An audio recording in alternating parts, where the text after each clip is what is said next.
Stories are the most powerful thing on earth. They are literally life and death. Wars are waged based on the story of who is the hero and who is the villain. You are the result of a story your parents told each other, the one-night stand, the soulmate, and friends who became so much more. Life and death. So wouldn't you like to understand them better, these stories? How Story Works, an elegant guide to the craft of storytelling by Lonnie Diane Rich, demystifies stories and helps you understand why you love what you love, why you hate what you hate, and why prologues are almost always a bad idea. How Story Works by Lonnie Diane Rich. Available on Amazon in ebook, audiobook, and paperback form. Get your copy today. Welcome to Still Pretty, a Buffy the Vampire Slayer podcast from Chipperish Media. I'm film scholar and reliable dog geyser person, Noelle LaCroix. And I'm story expert and blood-sucking fiend, look at my outfit, Lonnie Diane Rich. And we're here today to talk about Doppelgangland, the 16th episode of Season 3. Doppelgangland aired on February 23rd, 1999, and was written by Joss Whedon with Jane Espenson as executive story editor and Doug Petrie as story editor, and directed by Joss Whedon. All right, as you all should know by now, Still Pretty is completely spoiled. We are going to talk about everything in the run of Buffy. We're going to talk about, very possibly a lot of what happens in Angel, the series. We don't usually hit on the comics because we haven't read them all, but you never know. So what I'm saying is, if you have not already partaken in all that Buffy has to offer, you may want to go ahead and do that, at least finish out watching Buffy the Vampire Slayer series, and then come on back because our discussion is going to be rich and layered and full of everything. I'm 1,120 years old. Just give me a freaking beer. Fine, give me a Coke. Let's go on patrol. In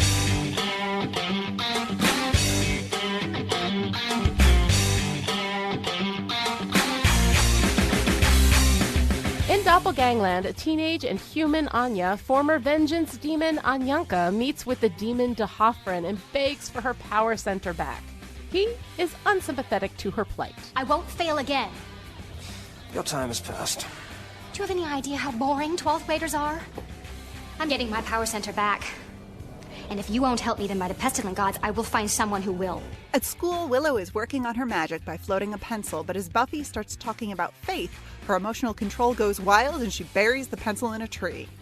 Meanwhile, Faith is pretending to be a repentant slayer, but in a private meeting with the mayor at the swank new apartment he set her up in, he says he's going to have her little friends killed. But she shouldn't worry, he wouldn't dream of making her do it. Meanwhile at school, Snyder calls Willow into his office and demands that she help a jock named Percy with his homework, and by help, he means do it for him. She bumps into Oz, who tells her he had a gig, and she wants to know why she wasn't invited. Oz says he figured she wouldn't want to skip school. Later, when Buffy calls Willow old reliable, Willow maybe overreacts a bit. Maybe I'll change my look. Or cut class, you don't know. And I'm eating this banana. Lunchtime be damned. On the stairs at school, Anya approaches Willow about doing a spell. Nothing big, just a teensy, tiny little temporal fold. No big deal. Willow is so glad to have someone coming to her about the dark arts that she immediately agrees. That night, they set up the spell, and as they do, Willow flashes on the alternate dystopia of the Wish, where she sees herself and Xander as vampires. Willow backs away and refuses to be part of it anymore. In frustration, Anya breaks the dish with the image of her necklace painted on it, and in a warehouse, vampire Willow appears, alone on the floor. This is weird. Vampire Willow finds her way to the Bronze, where Percy thinks she's human Willow.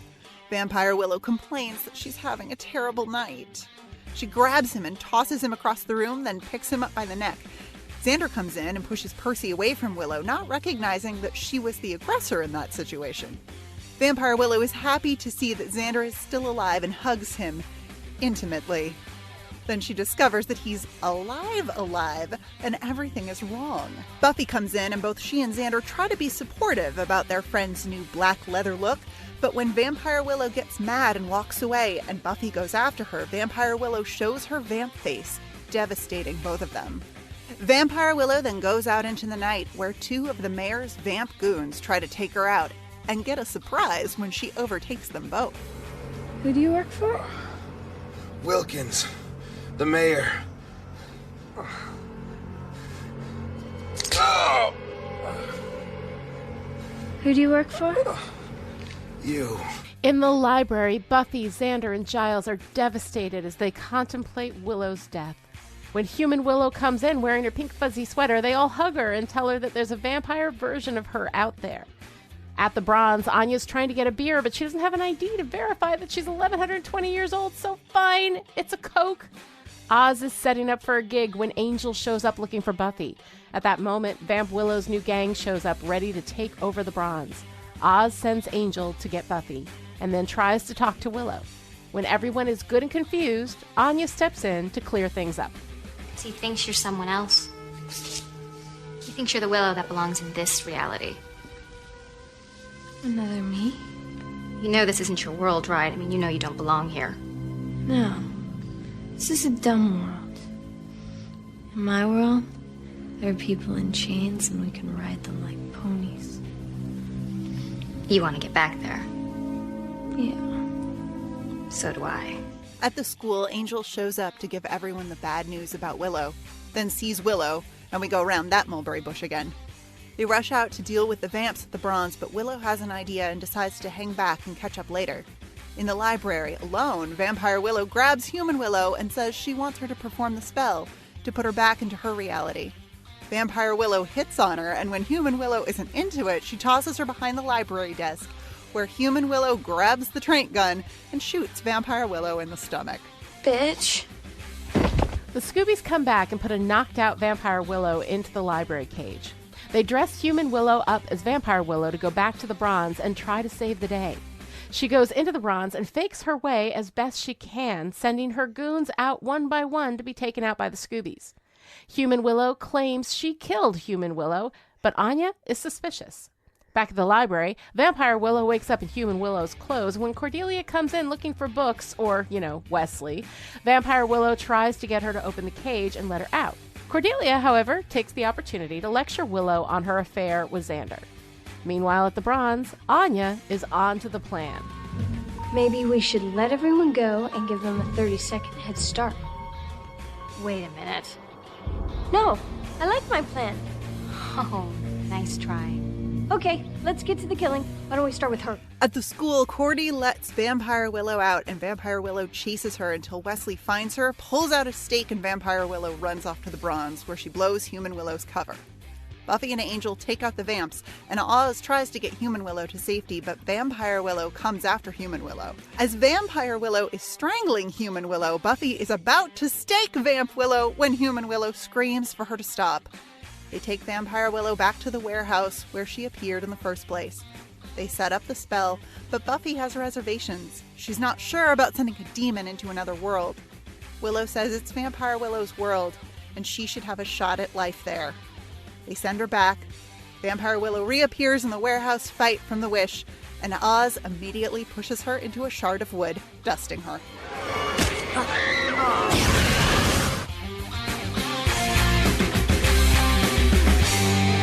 Okay, so, oh my god, Doppelgangland. And here's the problem that I have with most of season 3, is that I watch an episode like, say, Band Candy or The Wish, and I'm like, this is my favorite episode. It's absolutely my favorite episode. And then I watch something like Doppelgangland. I'm like, no, this is my favorite episode. Mm-hmm. I cannot even describe what a delight from start to finish Doppelgangland is for me. And I'm hoping that you feel the same way, because otherwise it's going to be a very boring episode for you to sit through. Absolutely. Absolutely. Uh-huh. I know I said Band Candy was possibly my favorite episode of Buffy, full stop. It might actually be Doppelgangland. I don't know. Doppelgangland might just be it. It might be. It's really, really, really good. Really, really Yes. good. Y'all know at this point how I feel about Allison Hannigan and her acting chops. This might just be the Allison Hannigan Appreciation Podcast. Because holy fucking shit. I mean, come on. I mean, she gives... Okay. It's just like, I'm like, get it together, LaCroix. Like, let's do this thing. Right. She gives effectively 4 performances in this, right? Because she has to be Willow, as we know and love her, Vampire Willow, Willow pretending really poorly to be Vampire Willow, and Vampire Willow pretending to be Human Willow. It's oh so my God, I know it is so amazing. Adorable. And she's so It's so great. good. She's so great in all of it.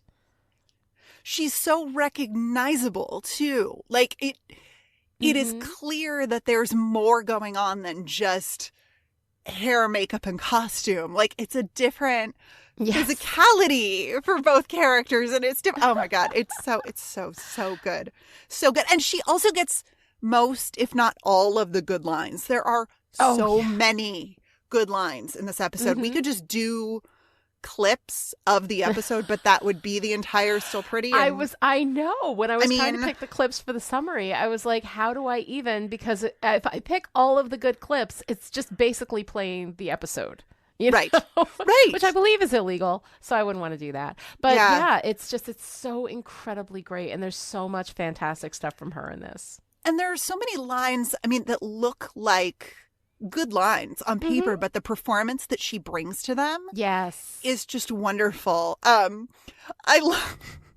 so love when she's storming away from Anya and the spell, and she says, I believe these chicken feet are mine. Did you try looking inside the sofa in hell? So excellent. So excellent. Oh, I know. And when she walks into the library and says, geez, who died? And then, oh God, who died? It's so great. And I love that moment so much, because it's like, even though we know that it's okay, and so it's kind of played for humor, they think that she's dead. Like, it's so sad, and we see them, and I love this whole thing with Giles. She truly was the best of us. And Xander's like, way better than me. And so I was like, much better. Yes. It is such fun. And then when they go and they hug her, and she's so shocked, and then she looks at Giles and like, Giles, what is wrong with these guys?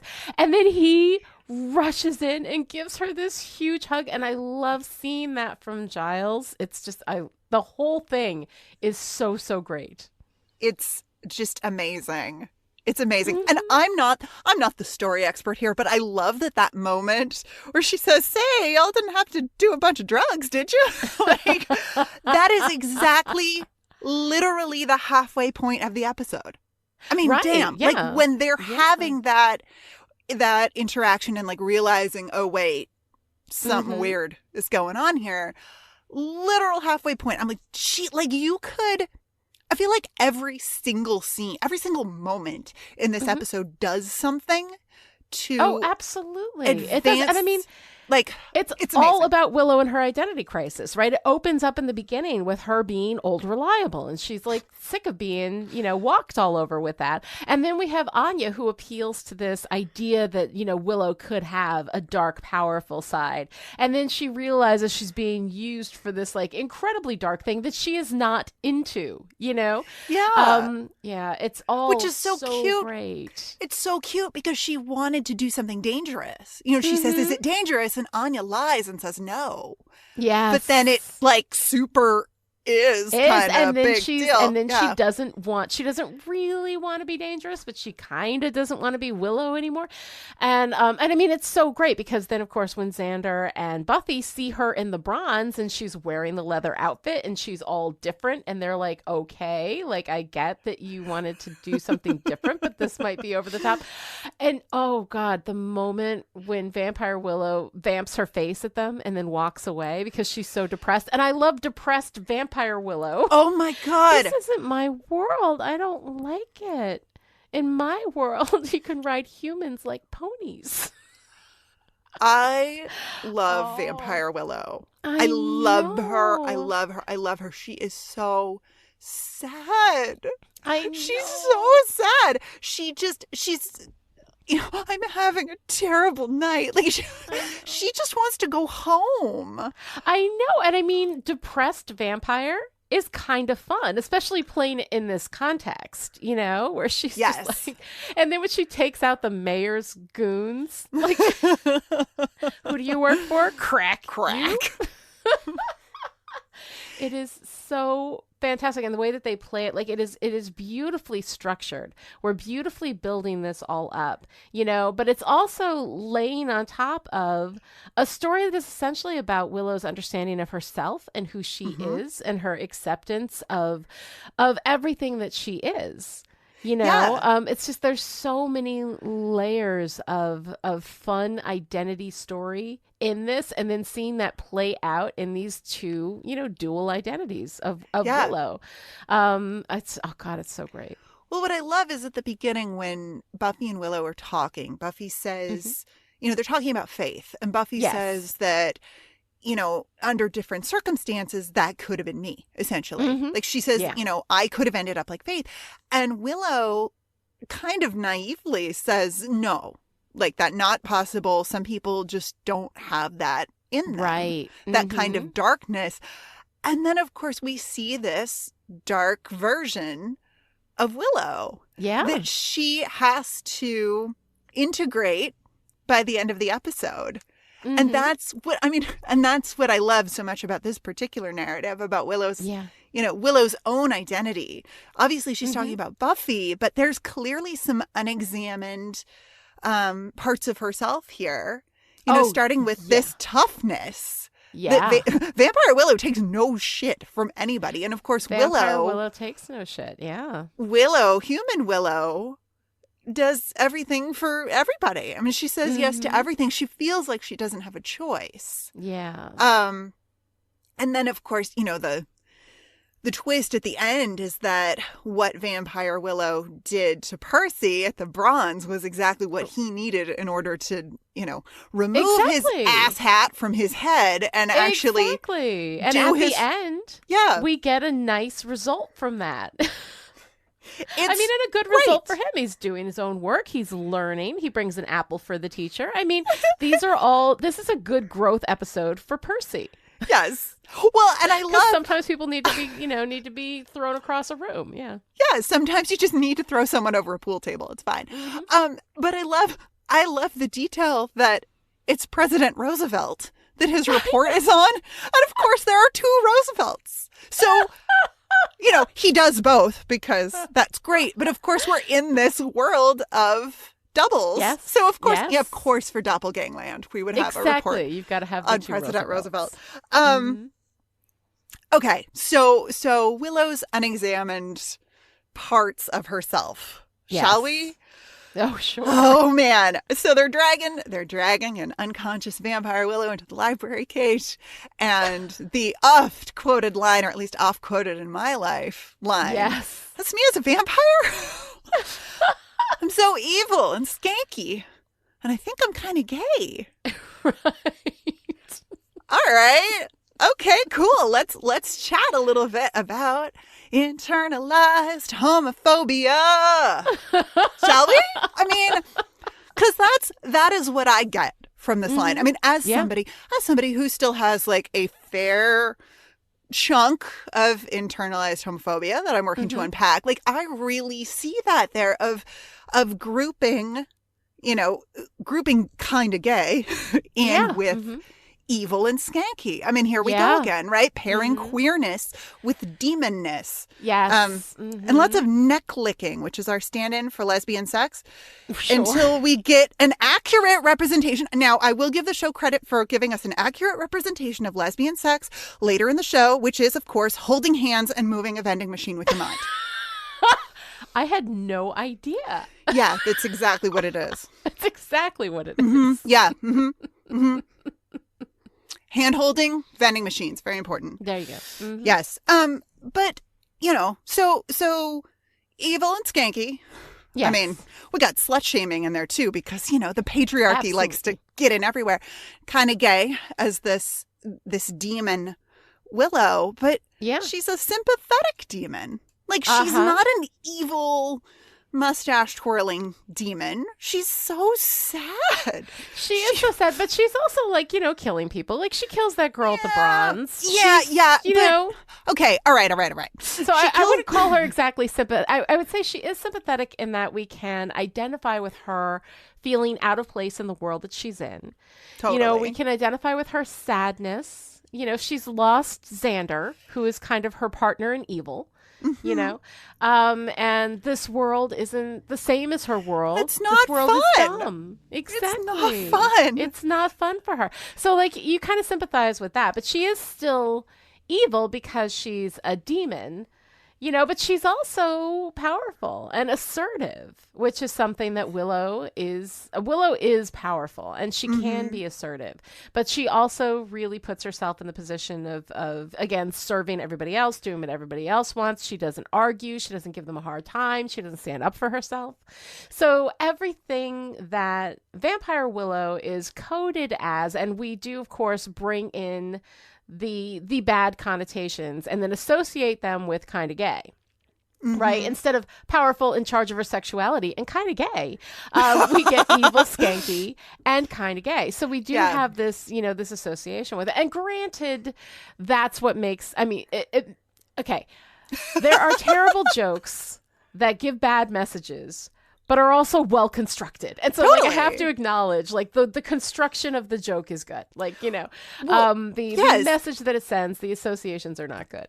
Well, I like it. I really like it as an expression of internalized homophobia. That Willow herself is pairing, because, we will discover as we move through Buffy the Vampire Slayer that Willow is a queer woman. And grappling with that, that may be something that she's not comfortable acknowledging at this point. So that, any sort of desire in that way gets lumped in with this, this sexy demon. Bad. Right. Yeah. And she is a sexy demon. Female coded monsters usually are how many female video game bosses are there who are like bugs or robots that inexplicably have giant breasts because whatever. We do this with female monsters because female sexuality is dangerous, everybody.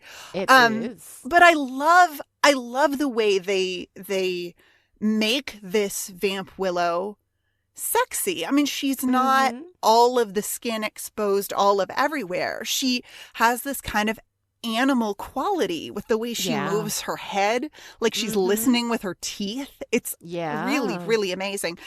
And the close-up on Vampire Willow's vamp face after she licks Sandy's neck and, she eats this poor girl at the bronze. She's not a saintly vampire by any means. Right. But this is the most beautiful vampire makeup I think we've ever seen on any cast member. Oh, yeah. No vamps have ever looked that beautiful. Even sexy Angel doesn't look. No. Even Angel doesn't look this good in vamp face. Yeah. No, it's really crazy. But, going back to that moment, though, and speaking of Angel, right? So we have that moment where she says, evil, skanky, and kind of gay, right? We're having that realization. And then Buffy, of course, says, well, don't worry about that, Willow, because, of course, she's trying to make her feel better and comfort her. Yeah, vampire, no relation to the person. Yeah. Different.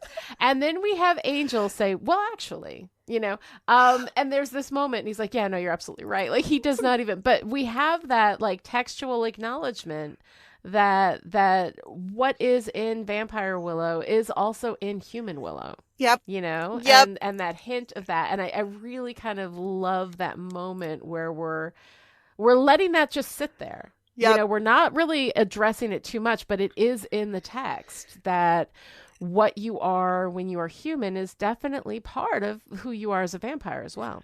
I love Angel about to vamp-splain in that moment. Yeah. He literally says, well, actually, and then But realizes... he is the vampire. So it's okay. Oh, of course. If it was a human explaining vampires to a vampire, then that would be one thing. But it's a vampire explaining vampires to humans, so it's okay. But it is funny to have well, actually, yeah. Are you trying to tell me this is not vamp-splaining? No. But I love the way he realizes. Yes. It's a great Angel moment because he realizes after he said, well, actually, that this is not helpful to the situation This at is hand. not something we need to talk about right now. Yeah, exactly. And then he backs up Buffy and he says, that's a good point. Right. Good point. Good point. But it's this lovely, it's just it's such a lovely idea about Willow having to face her own darkness, her own dark side, which we will see much more as we move through, all of Willow. But what I love is that by the end of the episode, of course, Willow won't let Buffy stake Vamp Willow, even when Vamp Willow is attacking her. Is trying to kill her, right. Which is a fascinating moment. And then they're talking about it, and Buffy calls Vamp Willow this thing and it, but Willow says, I just can't kill her. Right. Which I love. She says, I know she's not me. We have a big nothing in common, but still. Like she's just on the edge of like seeing the connection that she has with this vampire who she's going to give the dignity, of going back to her own world. And I love that. Well, yeah. And I mean, it's also that she's maybe not going to acknowledge that part of herself yet. But she's also not going to smother it. Yeah. She's also not going to kill it. She's going to allow it to exist in its own space, until she's ready to deal with it. Right. And then, it's funny because she, then of course they send Vamp Willow back and immediately Oz stakes her. Yeah. And she, and then she goes, it's so great and appropriate and yet sad because she goes back into the Wishverse, which is this incredibly sad space in which Buffy's duality is also expressed, where she's talking earlier about how, she could be Faith, but for, before these few quirks of fate, I could be Faith.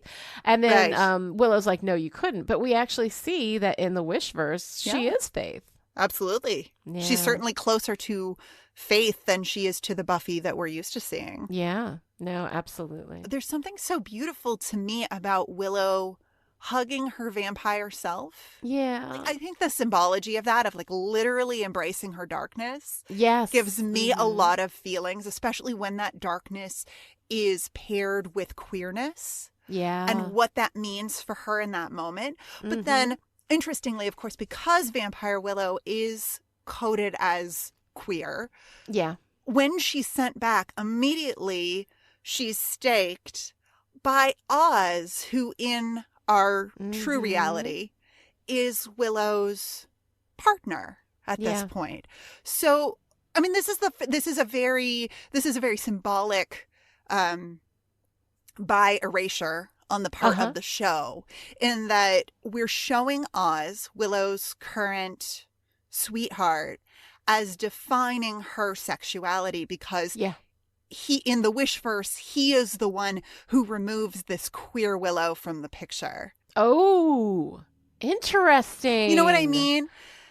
Willow embraces her queerness, but then Oz is the one who stakes the queerness. So because we've been so deeply with Willow this whole time, I want to say that is an act of self-erasure, that she's letting her relationship with Oz erase the part of her that is queer. Yeah. And I think that's very interesting. And I'm not, and I say that without judgment, Right. I judge the show for its history of bisexual erasure, and we will talk about that more and more as we go through. But but something I really love about this queer subtext here with Willow is that this is clearly something that is a part of her that she's not really ready to grapple with yet. And that's like very, very real. And I would love to hear from our queer chipperish community on how that resonates with them, if it resonates with them at all. because well, it's really interesting because in the Wishverse, right, in that story, the way that it was, we do see that there is a real bisexuality to Willow in that Wishverse, right? But we're not having the battle because that's the only Willow we get there, right? And then, of course, it is Oz that ends up killing her, which is heartbreaking because in our world, he loves her, and in this world, they don't even know each other. Exactly.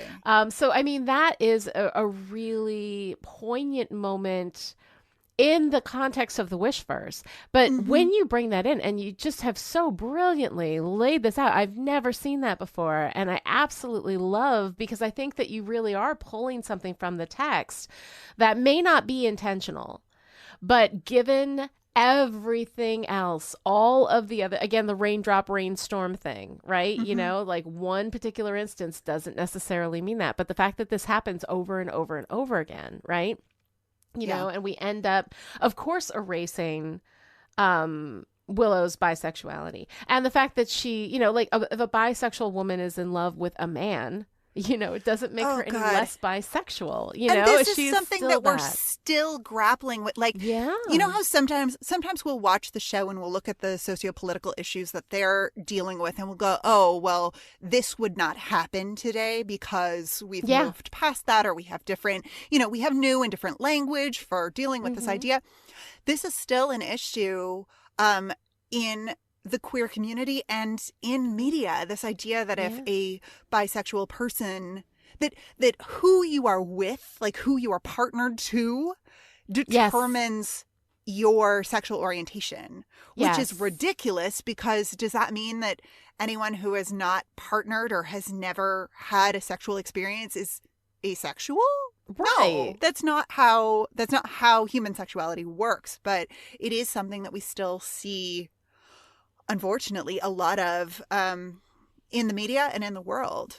Right. Well, and I think correct me if I'm wrong, because this is just kind of like an impression that I have, that a woman who is bisexual, but with a man, I think is viewed as straight, but, with a fun side, right? Like that she's with a man, and the man now defines her sexuality, right? Because it is the being with a man that defines her, But if you have a man who's with a woman, but he's been with other men, he is always bisexual. Like, I don't think that it works the same way. I think the fact that he has ever been with a man makes him bisexual always. Is that true, or is that just my impression? That is definitely. I mean, as a representation. I mean, not that it's actually true, but that is how many people think of bisexuality. Absolutely, because of the patriarchy. Yes. Because men have all the power. So if you've ever had sex with a man, that is what defines your sexuality. Yes. So if if you are a woman who has had sex with one man and 30 women, you still have had sex with that man. And that, exactly, is that somehow needs to come into play in this conversation that is really nobody's business. So I mean, and the erasure of bisexual male, masculine bisexual folks is probably among, I don't know, I cannot think of a fictional depiction of a bisexual male character. Oh, then you haven't seen Roswell, Twitter. New Mexico. No, I haven't. So it's pretty good. Yeah. At me on Twitter, people like bisexual men just don't exist, and of course, bisexual women exist for the gratification of the male gaze. And because now I'm angry. Yes. Okay. So let's move back. Let's move into something that is going to make you delighted again. Make you delighted again. Let's talk a little bit about Faith, because oh my God, Faith and the mayor. Faith is in one scene. But it's heartbreaking and wonderful. And it's so good. Oh my God, that scene of seeing her being taken care of. He brings her into an apartment. He gives her the basic things that she needs, right? He gives her a PlayStation. He does all of this for her. And in the moment where she calls him, like sugar daddy, right? And plays that sexual card with him, he says no. He says, I'm not going to take that from you. That isn't what this is about. I'm sorry. I'm giggling because I love what he says. He says, yes. Now, Faith, I don't find that sort of thing amusing. I'm a family man. Right. He's a family? The mayor doesn't have a family. Like, well, he did at one point. I mean, like, yeah. He ate them? Like, what? I don't. Right. But I mean, the thing is, though, that like, I love that he is giving all of this to her. He is setting the boundaries, that he is not asking her for anything aside from, killing people when he wants them killed. But aside from that very business, association, he is giving her a home. He is giving her a family. He is giving her a father's love. And when she tries to make her sexuality transactional within that space, he rejects that from her out of love for her. And I know he's evil and terrible, and there's all sorts of terrible stuff also going on here. But there is something about the way that he loves her, which is not transactional, and specifically not sexually transactional, that I absolutely love about this relationship. And seeing someone take care of Faith and give Faith love and give Faith community. I know they're both evil. I know they're doing bad things. But I love this. It warms my heart. It's so incredibly sweet. And she is allowed to be a child. We have to remember, Faith is 17 years old, right? She is a child. And yet she has been living as an adult woman. And here he is doing the impossible. He is giving her childhood back to her. And in this episode about duality, here we have this duality in Faith. Yep. I love the scene of Mare and Faith so much. It's I love so it, and not just because of his affect. He's so funny with his defining himself as a family man. I just really appreciate that. But he's very clear, he doesn't want to be her daddy, but he does want to be her daddy in a way.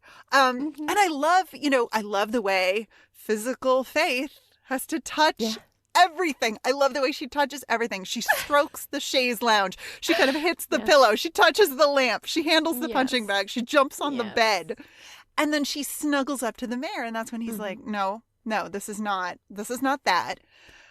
Some lucky girl has herself a PlayStation.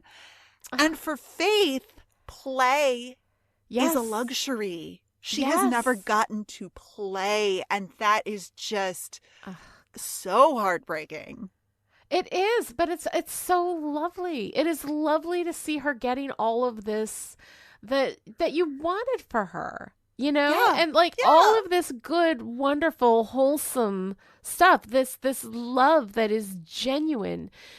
She can only have it in the context of doing evil, but that she has it is this wonderful thing. And I love the way that they have given us this wonderful, warm, wholesome, loving relationship within the context of the bad guy, the villain, the evil, it's so wonderful and crunchy, and it goes together so beautifully. I love everything about this.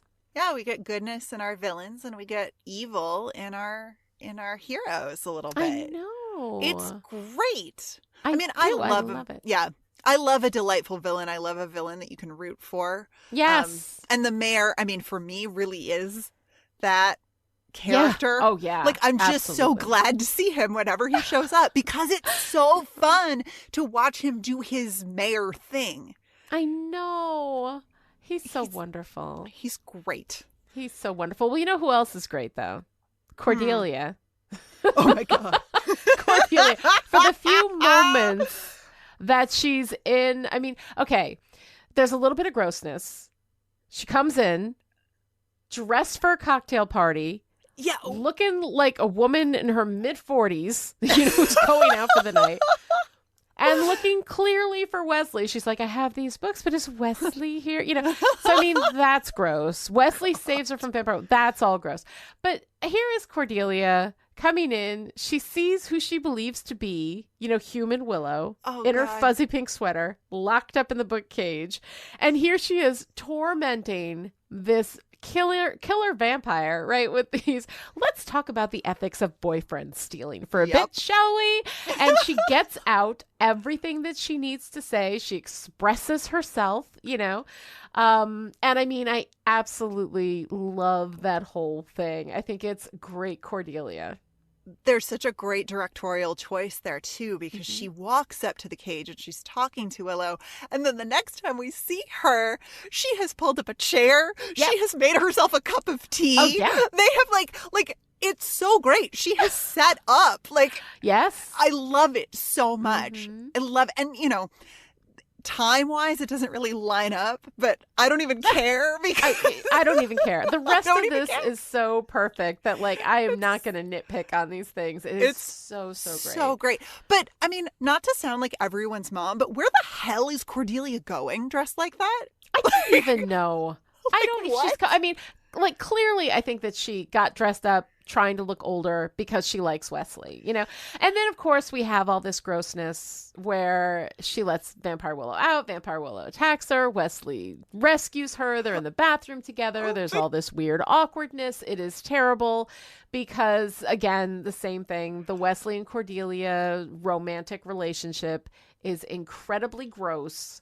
That it is reciprocated at all by Wesley is incredibly gross. That she's got a crush on him again, that's fine, But it is incredibly gross and unwatcher-like, I have to say. But if we want watchers, I guess we can, go to this little message that we have once again from the Watchers Council. It's you again, and it's me.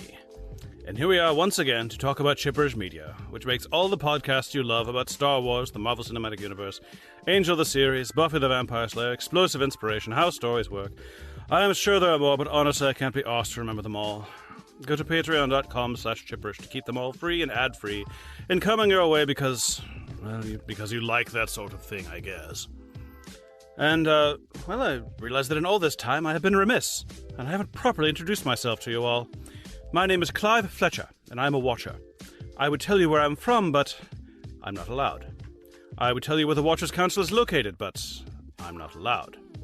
I can, however, tell you that I very much enjoy the spelt loaf at the old post office bakery in London.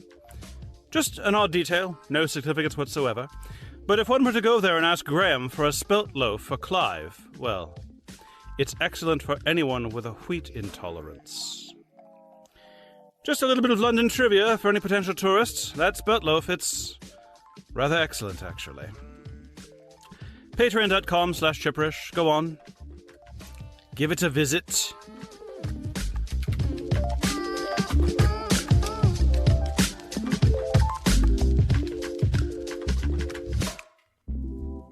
All right, so back from our Watchers Council, and thank you so much to Clive, who's been giving us these wonderful messages. I want to talk a little bit about Anya, because Anya is amazing, and I love her. And this Anya, this very particular Anya, I'm 1,120 years old, give me a freaking beer! That Anya. The I will find my power center with or without you demon guy, who of course is D'Hoffryn, right? I love everything about Anya in this episode, and she's so smart and she's so on it and she's serious and she's not anybody's freaking comedy mule, which is what we end up doing with Anya because, and I get it, Emma Caulfield's comic timing is possibly the best of anybody in the world. Her comic timing is so precise. It is unbelievable. So I understand why they used her for a lot of the humor. But through the run, basically after this, through to season 7, you know, or mid season 6 when she and Xander break up. As soon as she gets together with Xander, her life is everything is about Xander. You know, she is all about this. It's either money or Xander that she loves, and that's it. You know, she's very literal. It's all this stuff. We really underserve that character because this character has an edge. This character is really smart, and something about her being with Xander flattens her out completely, and of course brings out the absolute worst in Xander. This relationship doesn't do any of those characters any favors, you know, either of those characters any favors. I mean, true to life. How many extraordinary women do you know who are married to subpar dudes and you're like, that guy? Seriously? Yeah. I mean, it happens. It does. It happens. Yeah. Yeah. But no, it's lovely to see Anya being badass and hilarious and totally on to Willow. Oh, yeah. Totally on to her. I love it. She's got a plan. She pulls Willow in. When that doesn't work, she pulls Vampire Willow in. She's running this whole show. She knows exactly what's going on. Everything about Anya is wonderful. And the only thing about this episode that makes me sad is knowing what's going to happen to Anya in the future, is knowing that like what we're going to do to her character. And I mean, the thing is that she's delightful and funny. You know, I love Emma Caulfield. Her performance is amazing. And we do have moments where Anya is really, really great, but we take away this, this understanding of the world, you know, this, kind of edginess, this human anger. You know, she is a woman who has been avenging women for centuries, for millennia, right?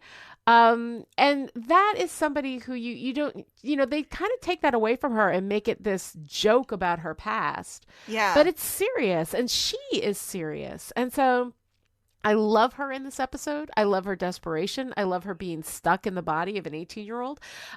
All of it, I think, is absolutely delightful. And it screams of such unmet potential with this character because they ran her over and flattened her and made her into a comedy mule. She just carries the jokes around for 3 seasons. And she can do so much more than that. Both the actress and the character, there's so much more there that she could have been.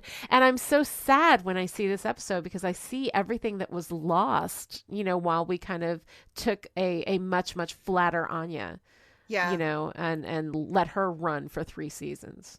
So somebody who makes that kind of flat character work is Oz. Right. I mean, his affect is flat. His characterization is not flat. His character is not. Fantastic. But the Oz that we get Crisis Oz. Yes. In Doppelgangland. Oh my God, and he's so good. Okay, first of all, that exchange with Devin about chords is brilliant. So funny.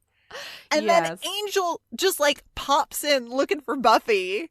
Yeah. Like, you know, and they chat. I love Angel and Oz interacting because we don't see a lot of that. Yeah, we haven't had much Angel and Oz. Mm-hmm. And then the vampires come in and Oz says, that doesn't look good. Right?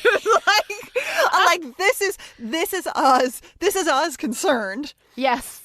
And when Angel says about the vamp, why don't I believe him? And Oz says, well, he lacks credibility. Is so perfect. Hilarious. But it's then so when perfect. He sees Willow vamped, right? Oh God, yeah. And this is so like it's played low, you know, but you can see what that does to him. You know, and then when she comes back and she gives him that little wave and the relief on his face, it is so, I mean, Seth Green plays this just beautifully. But the thing is, in the middle of the crisis, he doesn't fall apart. He doesn't freak out. He tries to talk to Willow because he doesn't understand what's going on entirely, or he doesn't want to understand, you know, what is actually happening. It's so wonderful and lovely, and seeing him, you know, I mean, just heartbroken. The idea that she would be a vampire, like, and unable, I think, in a certain level to process that. It's so beautifully done. And Seth Green brings so much to what is essentially so little. He's not given a lot in this episode, but he brings everything to it. Yeah. And I love the exchange with Angel where they're sort of hatching a plan about, what are we going to do? And Angel, Oz says, can you get out? And Angel's like, yeah, but I think they need me here. And then Willow walks in. Yeah. And Oz figures out what he thinks has happened. Yes. And he says, get Buffy. Do it now. Like he just takes guy in charge guy. And Angel takes orders from him. Yep. Which I love. Yep. Oh my God. It's so great. Great. It is great. All around, it's a really, really excellent episode. Down to like some great little details. Like Xander shaking the cross at Willow. He holds up, human Willow walks in to the library. Xander jumps up with the cross, holds it in her face, and she just kind of looks confused at him. And then he shakes it like it's a piece of technology that you can make work by turning it off and then turning it back on again. Oh, I love that moment. That is such a little detail, but it's beautiful. There are tons of wonderful little moments like that that are just like Buffy's so great. like Buffy's ridiculous sit-ups. I love that it's not so much working out as like filtering how pissed off she is through her body. Mm-hmm. And then of course we didn't talk about this ridiculous like physical fitness test that the Slayers have to do. Yeah. No, it's funny when Faith and Wesley come in and he's all out of breath. But it really raises the question for me of like, what sort of a test has the Watcher keeping up Doesn't with he get the a golf Slayer cart or something? Yeah. Right. Yeah. Like at least give him a golf cart. That's just kind of odd. I think it's the Watchers Council fucking with Wesley because we know that the Watchers Council does not have any respect for whatever Watcher is given to the Slayer. As a matter of fact, I think it's the one they respect the least that they send in for that job. It does seem that way. They want them to be ineffectual. It really seems they that picked way. wrong with Giles. Giles is much, much better. But yeah, it does kind of feel like it's the ones that they don't like, the ones that they don't respect, the ones that they think they can overrun really easily that they send out to watch over the Slayer. Yeah. Yeah, it definitely raises some questions about the Watchers Council and how they run things. Yeah. But something I like about the physical fitness angle of all of this is, of course, Buffy knows that this is going on. She's training. She's going to go swim because she wants to be prepared. Mm-hmm. And Willow gets it. She says, you want to be better than Faith, which of course is true. But also it is part of what makes Buffy Buffy that she is going to train. And then at the end, when she stops herself, in a moment not dissimilar from Buffy yelling at Faith to stop when she's about to stake Alan. Yeah. Willow says no, and Buffy's able to stop. Yeah. With her super Slayer reflexes, and her explanation for why she was able to do that is I work out. Yeah. She is prepared. She's planning ahead. She's thinking of the future. Well, she's always thinking. She doesn't get lost in the moment. She doesn't get carried away by stuff. And that takes a tremendous amount of self-control with that kind of power. To be able to moderate that kind of power is really extraordinary, and she's able to do it. Yeah. Yeah, so I just thought that was a nice little, not quite coda to the Buffy Faith relationship where, Faith is just seat of the pants and Buffy is, we're gonna make a plan. We're gonna, do things in the order that they need to be done. Yeah. I don't know that was intentional, but I do like it as a little. Yeah, it is really nice. Little insight into Buffy and her process. Yes. Oh, and speaking of tiny little moments that have a huge impact. Yeah. Wesley's scream when Cordelia touches his shoulder. No. Is delightful. I love Wesley so much. I can't help it. It's fine. Even though he's also in the middle of a very gross storyline, but I love him. All right. So, Noelle, what are you wearing? Oh, man. Oh, my goodness. What am I wearing? I mean, I wish I were wearing head-to-toe leather, but I'm not. Right. Seriously. Although, it's easier, I think, when you don't have to breathe. Yeah. Oh, God. I mean, Willow in Vamp Willow's clothing, doing her little walk and twitch where she's clearly it's clearly too tight. She's clearly not comfortable. Yes. Oh my God, her physicality in that is so wonderful. Oh God, so good. And of course we get more wonderful Willow overalls. It's Willow overalls watch season. I love her overalls. And we get some good Willow sweaters. Yeah. When she's in Snyder's office with Percy. And she says, "You want us to breed? You want us to breed?" Which I love so much. She's wearing this sweater that looks kind of like a hybrid of like a vulva with a like a Venus flytrap. Like it looks like a vagina dentata. Like it looks like. All right, you know what? I mean, to me, it looks like a granny square. But I like where you're going. I think that there's an interesting thing there. And of course, the vagina dentata, the dangerous woman with her sexuality, right? I mean, is not a million miles away from some of the themes that we kind of address in this episode. I'm calling my vulva a granny square from now on. A granny square. Look, Georgia O'Keeffe said they were just flowers, and clearly they're not. So what I'm saying is death of the author, right? If you see vagina dentata, I am with you 100%. I mean, I support that reading. I enjoy it. And then, of course, the pink sweater that gets called out as so very Willow. Yes. Fuzzy.